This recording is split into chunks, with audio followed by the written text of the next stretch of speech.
Hello, my fish people.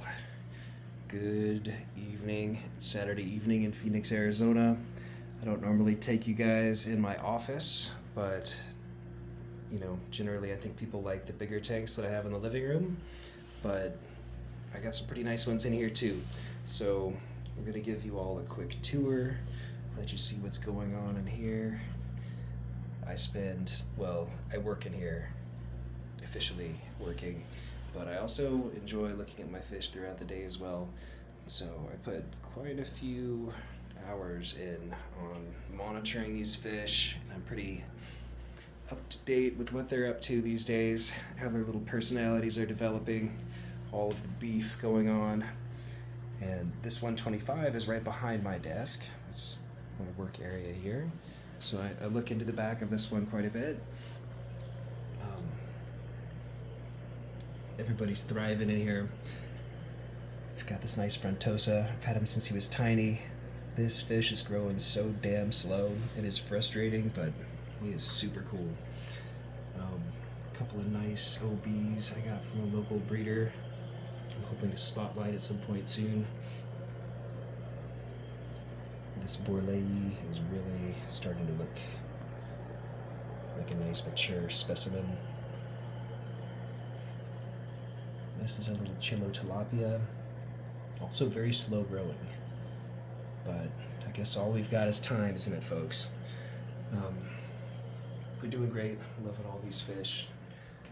Over here, this is a 90-gallon that I have on top of this 40-gallon.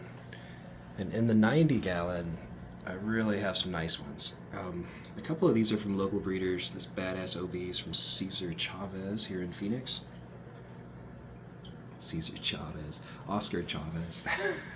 Sorry, Oscar. Next, we have some new fish that I got. I have a video I need to release to you guys. I got some really nice fish from cichlid lovers.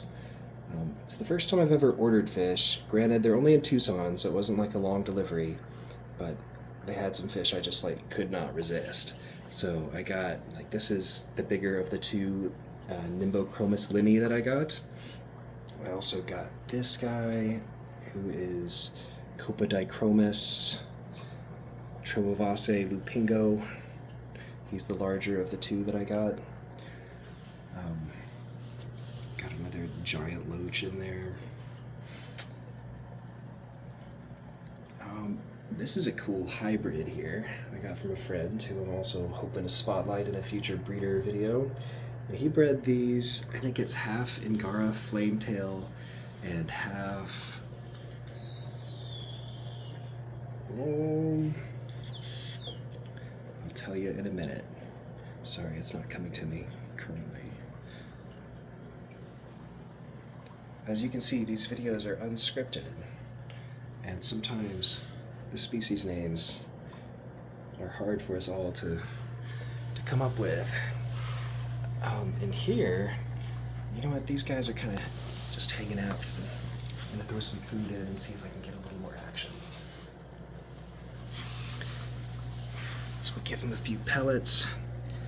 There's the other Trovavace lupingo, the other smaller linni.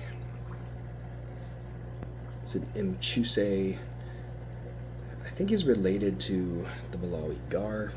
These two guys, also from cichlid lovers, I am loving these two. They are Placidochromis solo Johnstonies, they're also called.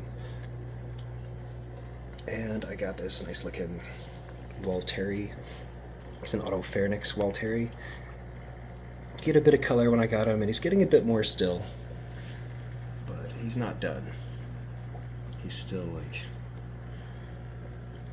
really getting some nice blues, darkening up. I think he's gonna be cool. But with so many of these fish, it's kind of a slow burn, isn't it? You really have to have patience for this hobby. But according to me at least, maximum fun in this hobby is buying fish small, I have 5 tanks and it feels like it's the right amount. Actually I have 6 tanks, but One of them is kind of a write-off. 5 tanks is the appropriate number. Like if you want to be buying small unsexed fish and watch them grow, pick out some real winners, and then like promote them to bigger tanks, and then have somewhere where you can keep them all. That is the dream for me. Like I've got a few I've raised from, no, honestly most of mine I've raised from being small, but as time goes on, you just find better fish, you know what you like more, and you just continue to evolve and like start to love the fish that you have even more. This is a nice Buco Noto, also from a local breeder I'm hoping to spotlight. He's really going to be cool. So we all have a few of these that we've got big hopes for in the future. That's definitely one of mine. Like he is going to be a beast someday. He was the biggest in the batch. So I think he's really going to be a stud male. Already getting a bit of color. Just super active. Let's throw something in there. And they do get hungry. Ooh, quite a bit of food there. The loaches are going to be real happy about that. Damn. I don't think they've ever been fed that much. It's a little tricky to feed one-handed. Eat up, guys. Dinner is served. This is where we need the big fat loach to come in and do his business. Honestly, I don't overfeed my fish normally.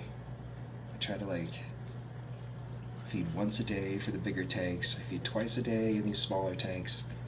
I would never leave like food sitting on the ground. If they don't make a lot of progress, I'm probably going to suck it up after this video. Just a crazy Saturday night for a fish keeper. That's where we're at around here. Alright, I'm going to feed these fish too. Do it a little more carefully. You know, it's funny, these aren't quite as voracious as some of the other fish. It seems like different tanks have like different levels of enthusiasm for eating. But, you know, they like their food too. Some more than others.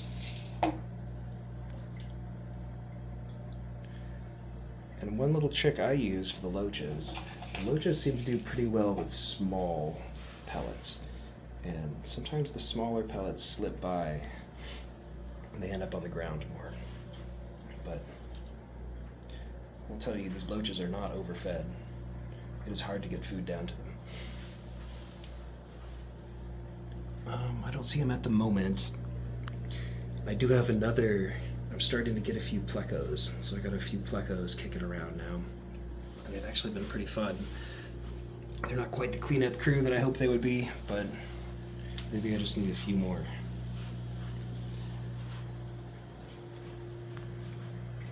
Side shot of the 90 here. Look at that lupingo. It's going to be a good looking fish.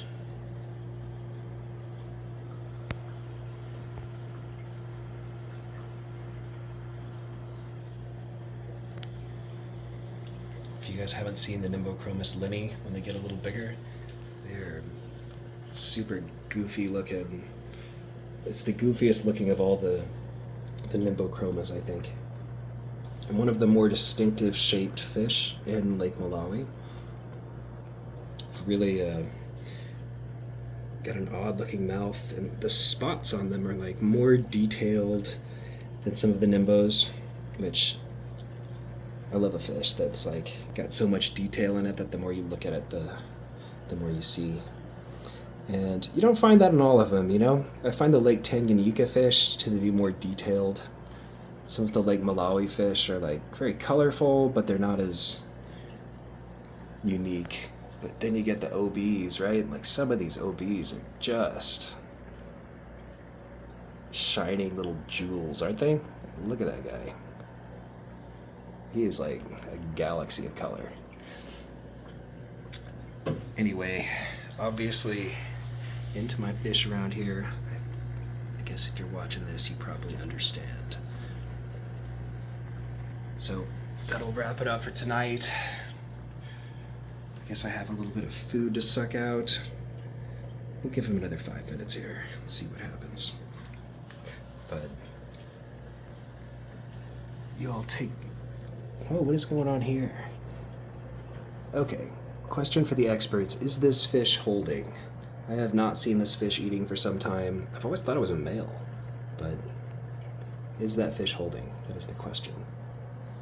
Let me know in the comments if you can. Alright guys, thanks for watching. Happy fish keeping. Good night.